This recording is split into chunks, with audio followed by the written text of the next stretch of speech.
السلام عليكم ورحمة الله وبركاته. الحمد لله رب العالمين والصلاة والسلام على رسول الله سيدنا محمد وعلى آله وصحبه أجمعين. அல்லாஹு தஆலா நாம் செய்த பாவங்களை எல்லாம் மன்னிப்பானாக. நோயற்ற நீண்ட ஆயுளை குறைவற்ற செல்வத்தை தந்து அவனுக்கு பொருத்தமான வாழ்வை நாம் வாழ்வதற்கு அல்லாஹு தஆலா தௌஃபீக் செய்வானாக. ஆமீன்.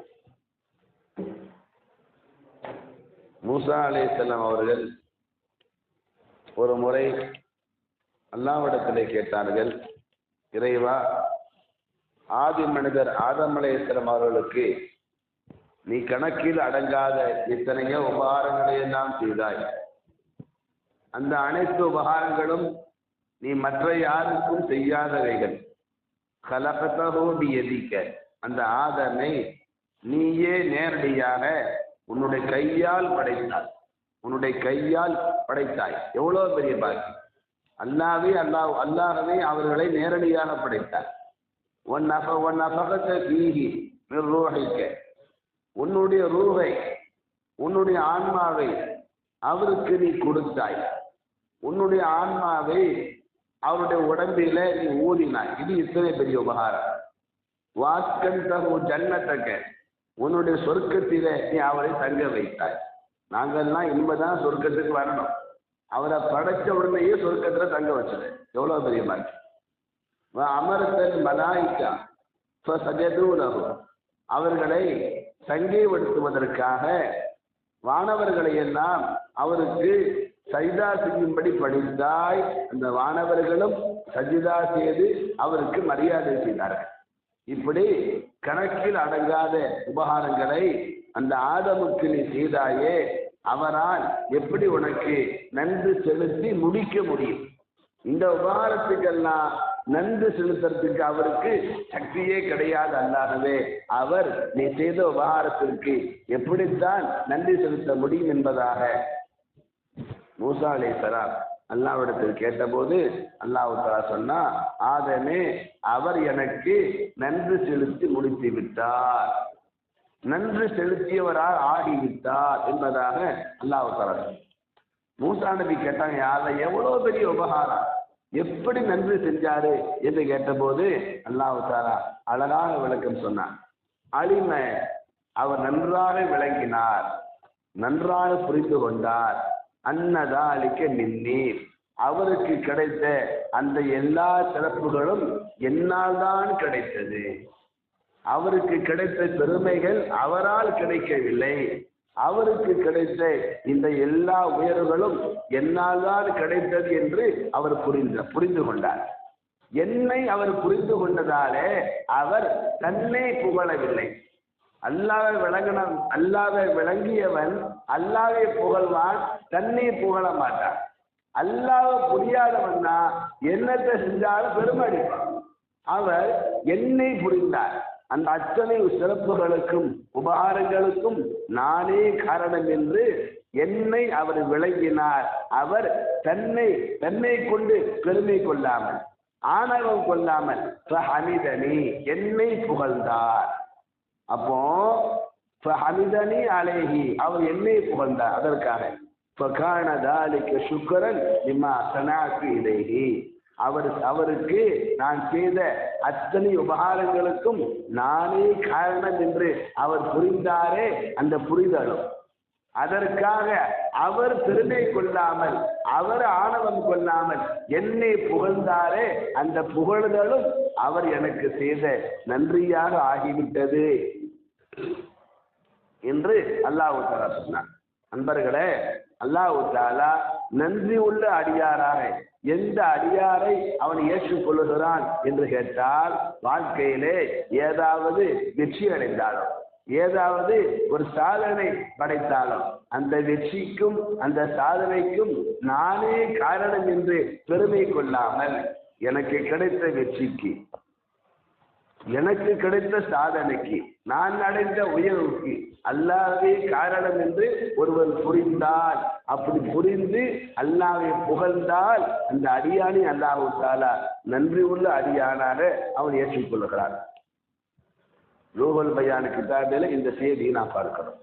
அதே போல உலகத்தில பல்லாயிரம் ஆண்டுகள் வாழ்ந்த, சுமார் 950 ஆண்டுகள் இந்த உலகத்திலே வாழ்ந்த நூஹ் அலைஹிஸ்ஸலாம், அந்த நூஹ் அலைஹிஸ்ஸலாம் அவர்களை பற்றி அல்லாஹ் தஆலா நூஹ் நபியை பற்றி அவன் குர்ஆனிலே சொன்னான், இன்னஹு கான அபதன் ஷகூரா, நூஹ் அலைஹிஸ்ஸலாம் நன்றி உள்ள அடியாராக இருந்தார் என்று அல்லாஹ் தஆலா சொல்லுகிறார்.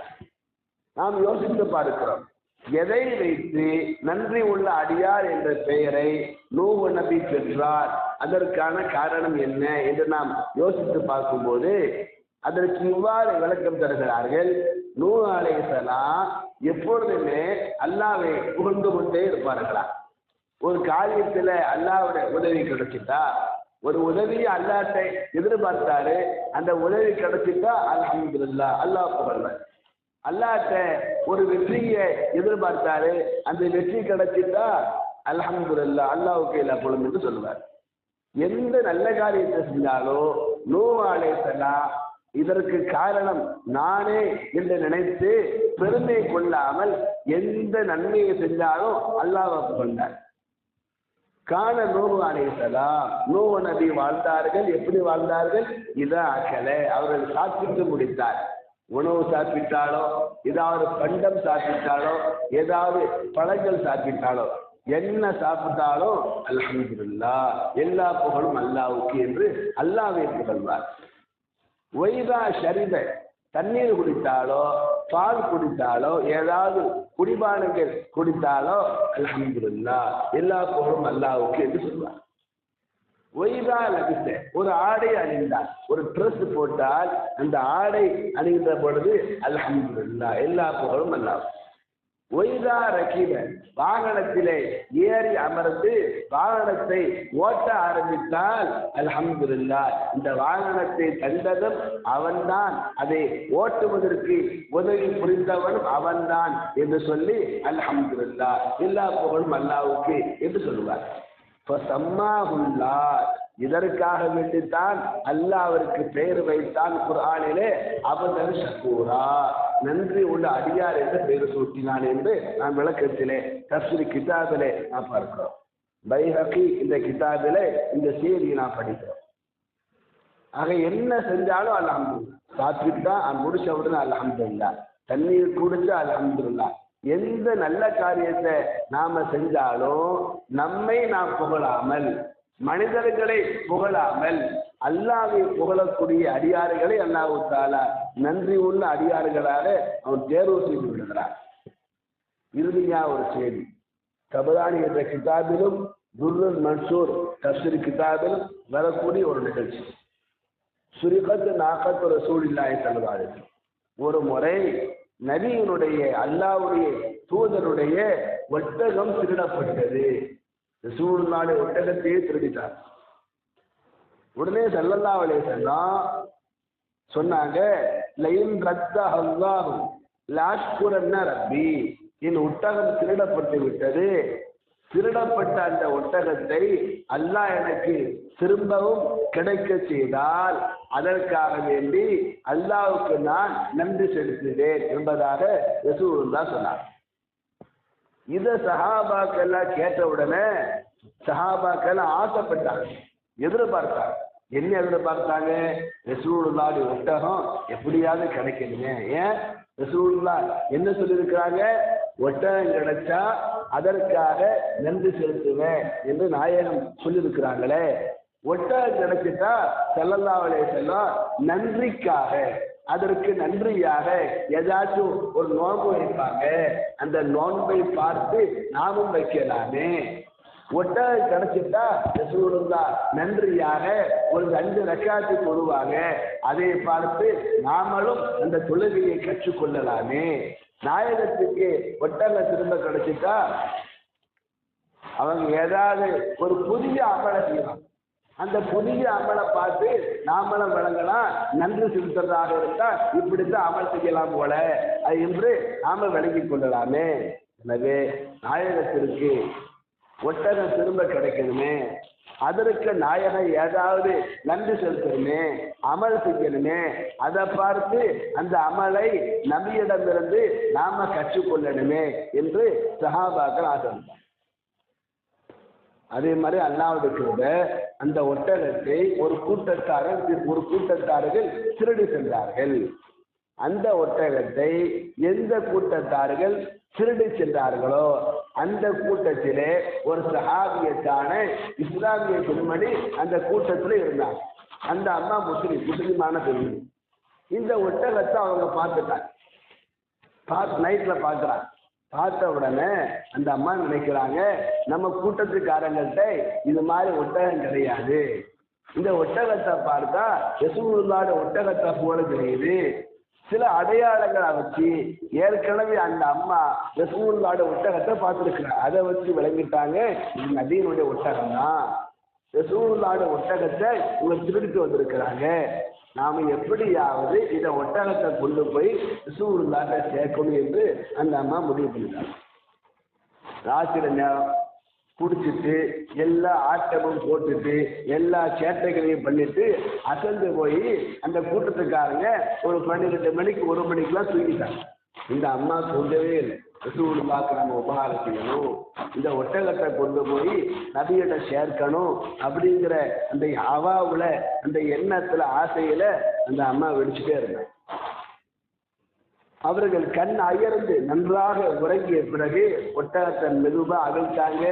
அப்படியே நைஸா மெதுவா அந்த ஒட்டகத்தை ஓட்டுனாங்க. ஒட்டகத்தை எடுத்துக்கொண்டும் ஓட்டிக்கொண்டும் மறுநாள் காலையில ஸல்லல்லாஹு அலைஹி வஸல்லம் அவங்கள்ட்ட வந்து இந்த ஒட்டகத்தை கொடுத்துட்டாங்க. அப்பொழுது பெருமானார் அந்த பெண்ணை பாராட்டினாங்க. அந்த பெண்ணுக்காக வேண்டி துவா செஞ்சாங்க, நன்றி சொன்னாங்க. உடனே ஒட்டகத்தை பார்த்த உடனே ஸல்லல்லாஹு அலைஹி வஸல்லம் அல்ஹம்துலில்லாஹ், எல்லா புகழும் அல்லாஹ்வுக்கு என்று நாயகம் சொன்னார். ரசூலுல்லாஹ் அல்ஹம்துலில்லாஹ் சொல்லி அல்லாஹ்வை புகழ்ந்ததை சஹாபாக்கள் பெரிதாக கண்டுகொள்ளவில்லை. அது பெருசாக சஹாபாக்கள் பார்க்கல. சஹாபாக்கள் என்ன நினைச்சாங்க அப்படி கேட்டா, ரசூலுல்லாஹ் என்ன சொன்னாங்க, ஒட்டகம் கிடைச்சா நன்றி செலுத்துவேன் என்றெல்லாம் சொன்னாங்க. ஸல்லல்லாஹு அலைஹி வஸல்லம் ஒன்று தொழுகலையே, ஒரு நோம்பு வைக்கலையே, ஒரு அமல் செய்யலையே, இதற்கு நன்றியாக யாருக்கும் தர்மமோ ஒன்றுமே செய்யலையே. அப்போ சஹாபாக்கள் விளங்கிட்டாங்க, நினைச்சாங்க நாயகம் மறந்துருப்பாங்க. எதை மறந்துருப்பாங்க? நேற்று சொன்னாங்கல்ல, ஒட்டகம் கிடைச்சா அதற்காக நன்றி செலுத்துவேன் அல்லாஹ்வுக்கு என்று சொன்னாங்களே, அதை ரசூலுல்லாஹ் மறந்துருப்பாங்க. நாம நாயகத்துக்கு ஞாபகப்படுத்துவோம் அப்படின்னு சொல்லிட்டு சஹாபாக்கள் கேட்டாங்க. வாயை திறந்து கேட்டுட்டாங்க, யா ரசூலுல்லாஹ் என்ன சொன்னீங்க? ஒட்டகம் கிடைச்சா அல்லாஹ்வுக்கு நன்றி செலுத்துவேன் என்று சொன்னீங்களே நாயகமே, ஒட்டகம் கிடைச்சிருச்சே, நீங்க நன்றிக்காக எந்த அமலும் செய்யலையே, ஒரு நன்றியும் செலுத்துற மாதிரி தெரியலையே என்று சஹாபாக்கள் ரசூலுல்லாஹ்ட்ட கேட்ட உடனே ஸல்லல்லாஹு அலைஹி வஸல்லம் திரும்ப கேட்டாங்க, அலம் அகுல் அல்ஹம்துலில்லாஹ், அல்ஹம்துலில்லாஹ் எல்லா புகழும் அல்லாஹ்வுக்கே என்று நான் சொல்லவில்லையா? அப்படி நான் சொன்னதை நீங்கள் கவனிக்கவில்லையா? அதுதான் நன்றி என்று சொன்னாங்க. அப்ப அல்லாஹ் நம்ம விளங்கணும். அல்லாஹ்வும் அல்லாஹ்வுடைய தூதரும் நமக்கு ஒரு சிறந்த வாழ்க்கையை கற்றுத்தராங்க. நன்றி நன்றி என்பது பள்ளிவாசலுக்கு வந்து தொழுவது மட்டும் நன்றி அல்ல, நோன்பு நோற்பது மட்டும் நன்றி அல்ல, குர்ஆன் ஓதுவதோ தான தர்மங்கள் செய்வதோ அது மட்டும் நன்றி அல்ல. ஒரு ஆளு எல்லா அமலும் செய்யறாரு, ஆனா பெருமடிக்கிறார். அவரே பெருமடிக்கிறாரு, தானாவே பெருமடிக்கிறாரு. யாராவது வந்து அவர் பெருமையை தூண்டி விட்டா பெருமைப்படுறார். உன்ன மாதிரி விசேஷத்தை முடிக்க முடியுமா? உன்ன மாதிரி மூடு கட்ட முடியுமா? உன்ன மாதிரி அழகாக இருக்க முடியுமா? உன்ன மாதிரி செலவு பண்ண முடியுமா? உன்ன மாதிரி புள்ள வளர்க்க முடியுமா? உன்ன மாதிரி வாழ முடியுமா? இப்படிலாம் ஊர்ல சில பேர் இருக்கிறான். நமக்கு பெருமையை உண்டாக்குறதுக்கு, ஆணவத்தை உண்டாக்குறதுக்குன்னு சில பேர் வந்து பேசணும். அப்படி பேசும்போது அவர் ஆணவம் கொள்ளாம, இல்லப்பா அல்லாஹ்வுடைய உதவியாலதான் நான் இந்த காரியத்தை செஞ்சு முடிச்சேன் என்று நாம சொன்னா அதுதான் நன்றி. அமல் செய்கிறார் ஒருவர், ஆனால் பெருமை அடிக்கிறாரா, அவர் நன்றி உள்ள அடியாராக ஆக முடியாது. அமல் கம்மியா இருந்தாலும் அவர் தானும் பெருமை அடிக்கிறது இல்லை, அடுத்தவங்க பெருமையை தூண்டினாலும் அந்த பெருமைக்கு உள்ள மாற்றிக்கொள்வதில்லை என்று சொன்னால் அவர்தான் நன்றி உள்ள அடியார் என்று ஸல்லல்லாஹு அலைஹி வஸல்லம் நமக்கு அழகான வாழ்க்கையை கற்றுத்தராங்க. எனவே எந்த காரியத்திலே நாம் சாதித்தாலும், எந்த காரியத்திலே நாம் ஜெயித்தாலும் அல்லாஹ்வை புகழ்ந்து வாழ வேண்டும். நாம் நமக்கு நாமே பெருமை கொள்ளவும் கூடாது. யாராவது நமக்கு பெருமையை தோன்றினாலும், இல்லையப்பா இந்த காரியத்தை இறை உதவியால் நான் செய்து முடித்தேன் என்று விளங்குவதும் சொல்வதும் தான் நன்றி. அப்படி உள்ள நன்றி உள்ள அடியார்களாக அல்லாஹ் தஆலா நம்மை எல்லாம் ஆக்குவானாக. ஆமீன் யா ரப்பல் ஆலமீன். வஆஹிரு தஅவானா அனில் ஹம்துலில்லாஹி ரப்பில் ஆலமீன். அஸ்ஸலாமு அலைக்கும் வரஹ்மத்துல்லாஹி வபரகாத்துஹு.